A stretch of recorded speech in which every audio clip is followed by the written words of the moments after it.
Cette grotte, c'est un peu l'image de Don Juan, non? Il y a un mélange culturel, stylistique. On peut voir des éléments bouddhistes, des éléments de la Grèce ancienne.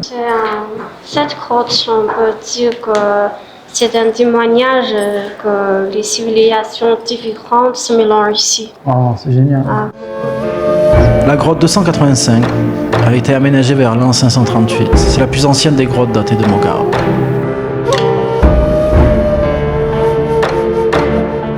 Par exemple, sur le plafond, on peut voir des images de Fuxi, Nuwa. Oh, Ce sont des divinités traditionnelles chinoises. d'accord. Et puis il y a encore des divinités du vent, de l'honneur, des divinités.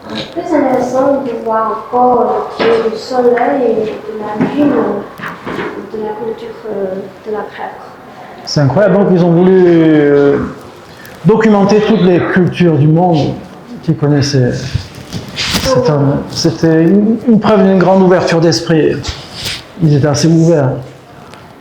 Parce que dans une grotte, ils représentent un peu toutes les cultures qu'ils connaissaient sur la route de la soie. Vous avez raison. Donc ça veut dire qu'ils respectaient les cultures, les autres cultures aussi. La musique vibre aussi sur ces parois. Le pipa, le koru, les flûtes de bambou. J'ai toujours appréhendé la vie par le son.